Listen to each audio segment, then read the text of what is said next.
This is the 2023 Honda Ridgeline, and of the 4 trim levels available, we're going to be taking a look at the RTL. You have the Sport RTL, RTLE, and Black editions. Depending on what you want, those are your options. So for a lot of people, they're going to say, what's new for 2023? Well, it's kind of a good news, bad news situation. The good news is that there are absolutely no changes. That's good because we already know. That means this truck's going to continue to have plenty of power. It's all-wheel drive. Front-wheel drive is gone for good, at least at this point. That changed in 2021.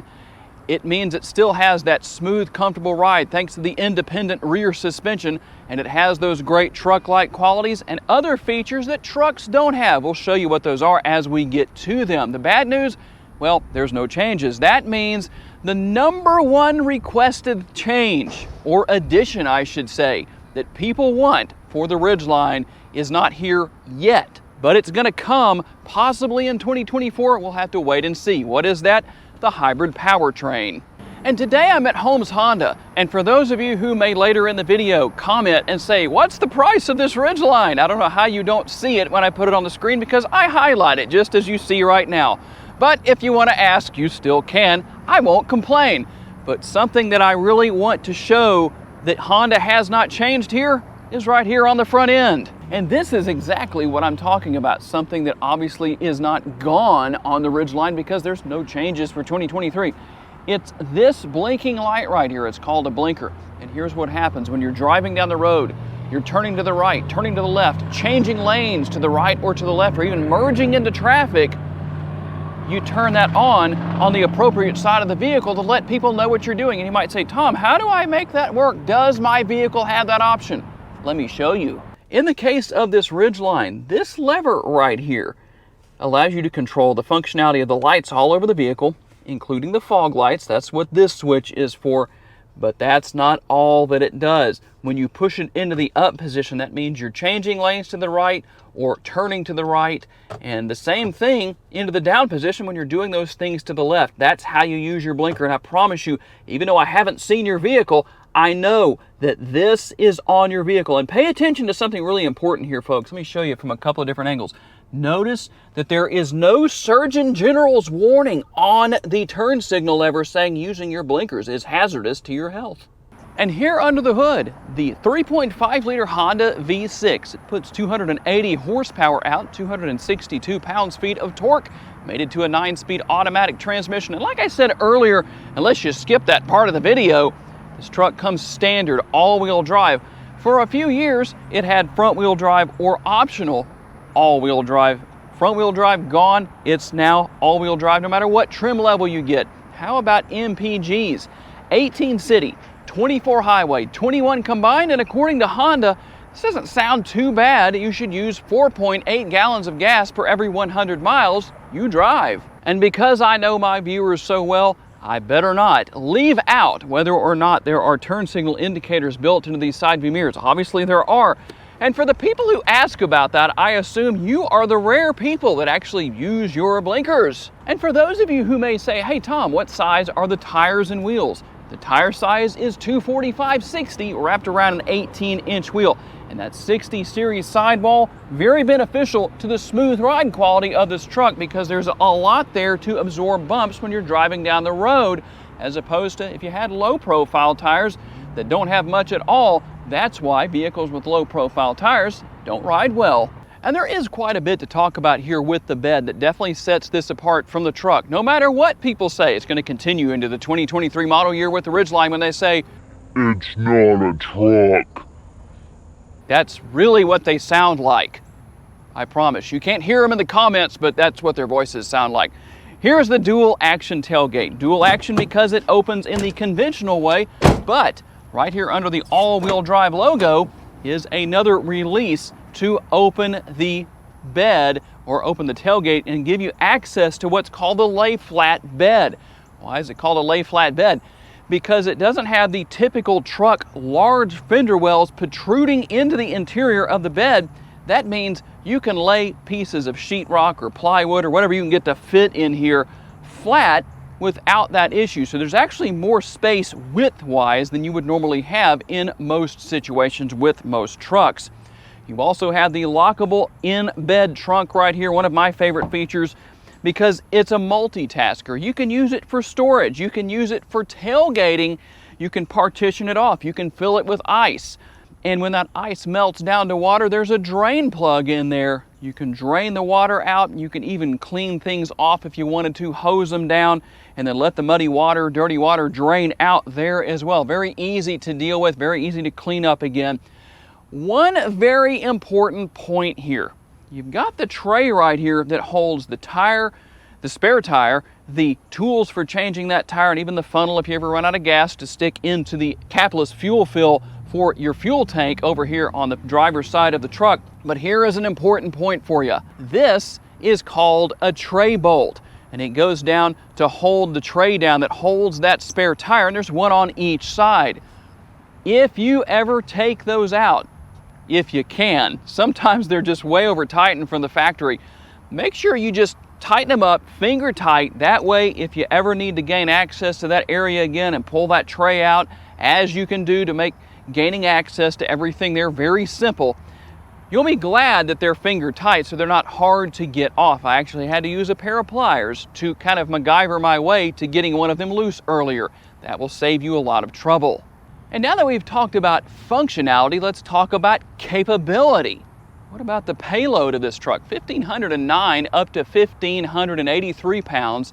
And the towing capacity, when properly equipped, will range between 3,500 up to 5,000 pounds. And here in the rear seat area, obviously you're going to have the fold-down armrest with cup holders built in. Quite a bit of space back here for your rear seat passengers. But when you don't have rear seat passengers, or maybe you just have one back here, here's the good thing. You can fold up the seats themselves, the seat cushions, and make space here for additional cargo capacity. Maybe there's something you want to keep dry. It's raining outside. This is the place to do that. You also have the cargo tray right here that is very useful. You can put that a couple of different places within the truck, in the bed. You can throw it back there into the bed trunk if you want to. But there's a lot of space back here. You have a power sliding rear window. Now you do have dual air conditioning vents, but here on the RTL trim level, you won't find that you have any connectivity back here whatsoever. And in case you're saying to yourself, Tom, you haven't told us what the safety features are, here is a quick list. You're gonna have collision mitigation braking, road departure mitigation system, blind spot information system, multi-angle rear view camera that I'll show you on the screen right now through the infotainment screen, and you're also going to have adaptive cruise control. So I'm going to reach up here and hit the button, push button start for the truck. And in case you're wondering, let me reach into my pocket and pull out the remote. There is what your remote looks like. There are no changes for 2023, as you can see.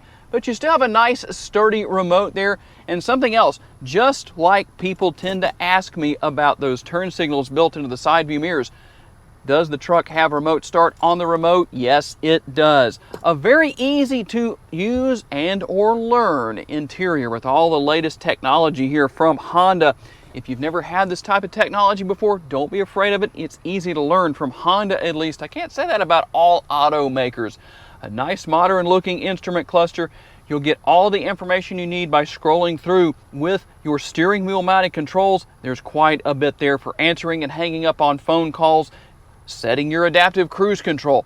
Very easy to use infotainment system, dual zone climate control like I said here. You've got your connectivity. Now you only have heated seats. They're not ventilated also. I wish they were, but it is what it is. Now you don't have wireless phone charging, but you step up to RTLE and Black Edition, you will have that there.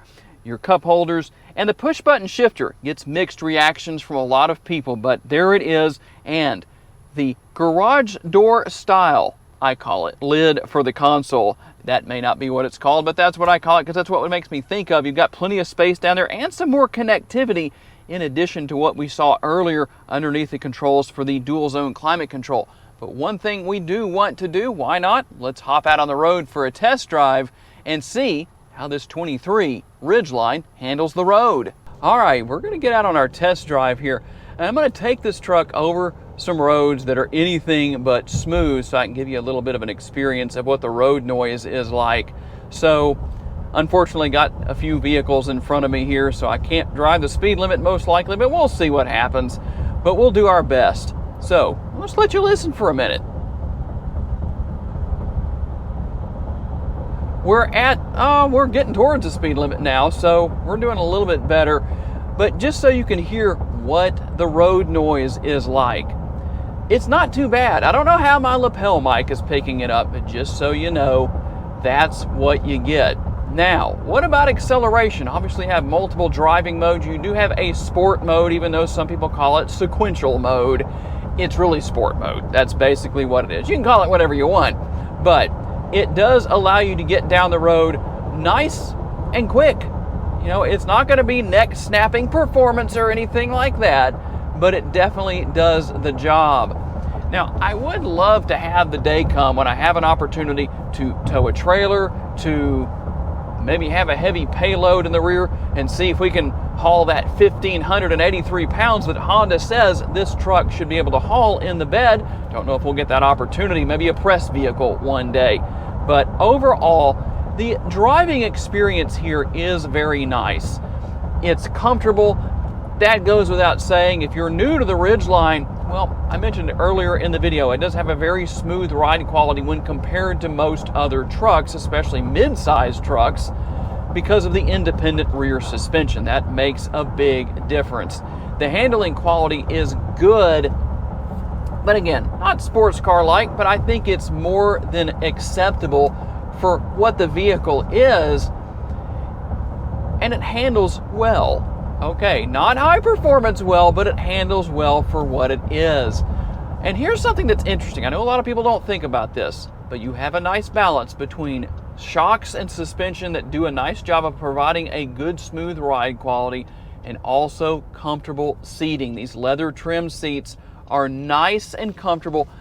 The reason I bring that point up is because sometimes you have an issue where one or the other, well, cancels the other out. So you might have good seat quality, but the shocks and suspension, well, not so much, or the other way around. So overall, it's always an enjoyable experience to drive the Ridgeline. Like I said, hopefully one of these days we'll get our chance to really put it through its paces, maybe a little off-roading action, and just see what it does. We'll have to see what comes in the near future.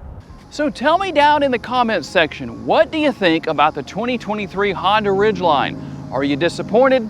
Does it matter?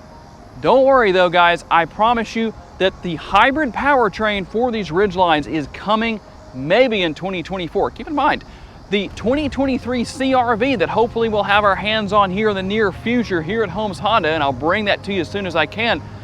You will have two hybrid dedicated, that's two, not four, two hybrid dedicated trim levels, the Sport and the Sport Touring. So keep an eye out for that. We'll show it to you when possible. Gotta say a special thanks to my friends here at Holmes Honda for loaning me this 23 Honda Ridgeline RTL for the day. And obviously a special thanks to each and every one of you for being kind enough to give me the opportunity to give you a vision for your next vehicle. If you enjoyed this video, make sure to check out another of the videos that's on the screen right over here in this area, and I'll see you there.